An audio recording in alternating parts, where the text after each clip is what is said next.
Are you someone who keeps ending up with someone who is taking advantage of you, cheating on you? They do the famous bait and switch. They tell you everything you want to hear at first. Maybe a year and a half later, they're not doing those things they were doing in the beginning. Why is this happening? You keep asking yourself, why do I keep choosing the wrong person? Why is this person not who they are when I first meet them later, a year or two down the line? So, just some of the questions I'm going to answer. And so, first, I'm going to give you 3 reasons why you keep picking the wrong person, and then 3 ways to stop picking the wrong person. So, make sure you like, share, subscribe, comment if this is a blessing to you, comment if it's not a blessing to you, if it's things you would like to hear discussed. Let me know.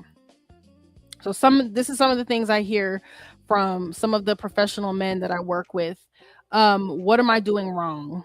Why do I keep getting women who disrespect me, who say all the right things at first, and then later they are someone different than they first presented? Why is this? One of the reasons why, and I don't think it's just a women. I don't think this is just a man problem. I think this is a lot of people problem. A lot of people pick the wrong people, and here's why. One of the first things that people do that causes them to pick the wrong person, number one, they rush in too quickly. Rushing in way too quickly, becoming too emotionally attached too early.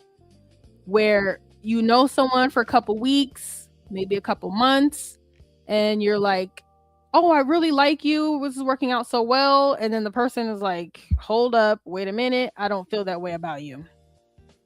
You're rushing in too quickly. It's putting too much pressure on people, making them feel like they have to feel the same way about you. They barely know you. Take your time. Number 2, people like to keep the conversation surface level. People don't want to go deep enough. People don't ask the right questions. They're not properly vetting the people they're seeing. So when things are superficial, you're not getting to the core of the person. You're more likely to get the superficial version, the representation, the representative of the individual, where you're not getting to know their core values and if those values align up with yours. And number 3, which kind of goes in line with number 1, but number 3, we jump too quickly into, or I should say you jump too quickly into physical sexual intimacy. Let me tell you something. Physical sexual intimacy is not enough to sustain a long lasting relationship. It is important after you've gotten to know the individual and built trust, but it is not the core foundation of a lasting relationship. So 3 ways to stop picking the wrong person. And it just, it's just the opposite of the reasons I just mentioned. Number 1, asking the right questions, not being afraid to ask the hard questions. So how is your relationship with your parents? How did you grow up? What are your triggers? And maybe everybody may not know what triggers are, but you want to know what upsets you. What are some of the things that make you uncomfortable? What are conversations you're not comfortable with having? Getting to the core questions, asking them about their past relationships. Why did that relationship end? What did you learn about yourself from that past relationship? And you want to be mindful of how the people answer, because if you're talking to someone who is blaming everybody else for why their relationships failed, that's a red flag. Which leads me into my next reason why how to stop picking the wrong person is prayer and discernment. And what goes along with the prayer and discernment is not ignoring the red flags. As I mentioned in point 1, red flags. Pay attention to red flags. When you are talking to someone that blames everybody else for their failures or why they can't move forward. Oh, I'm so and so. It makes me so angry. So and so doesn't allow me to do what I want, go where I want. Oh, so and so didn't let me fulfill my dreams. When you're talking to someone, or you allow other people to have control over your emotional stability, over whether or not you progress forward in your life, that's a signal of emotional immaturity. That person is letting you know that they don't have any accountability for their failures. So it's a red flag, and pay very close attention to it. Um, so yeah, prayer and discernment, paying attention to red flags. And one of the things that so many people underestimate is just authenticity.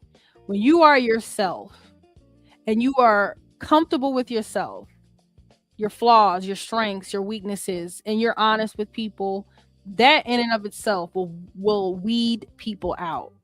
If you are honest and you're not an agreeable person, like you don't just agree with everything the person says, a lot of people will leave you alone if they, if they feel like they can't handle who you are authentically. That's why it's so important for you to be comfortable with yourself, comfortable with where you are in life, so that you're not feeling like you have to put on a mask to please whoever you're talking to. Because one thing people hate is people pleasers, and anyone who is authentic and comfortable with themselves is going to spot a people pleaser from a mile away. So be comfortable with your authentic self. Don't be afraid to tell your true thoughts to someone. And it's an easy, again, it's an easy elimination process. Because anyone who can't deal with you, who you truly are when you're comfortable, if someone is not comfortable with you when you are comfortable with yourself, that's an easy indicator that that is not your person. So these are just 3 simple steps to avoid picking the wrong person over and over again. And again, be a safe space for whoever you're talking to be honest and to be their authentic self. When you're comfortable with yourself and you're your authentic self, you let others be comfortable with their authentic selves, and you're more likely to get a version of them that you wouldn't get if you were playing a role. Because then people are like, oh well, you're playing a role, I'm going to play a role too. So be comfortable with you so the people around you can be comfortable with themselves, and the conversation will just flow naturally. It'll be organic, like my husband says. Have an organic conversation, and it'll you have a better chance of learning the person you're talking to. So I hope this was a blessing to you. And like, share, and subscribe. Let me know any topics you want to hear discussed. If you learned anything from this, if this was helpful to you, email me purpose@burningheartscoaching.com. The email is in the description. And until next time, catch me back here, same time, Tuesday live, and I'll be giving some more tips and tricks on healthy dating, vetting, and until next time, deuces.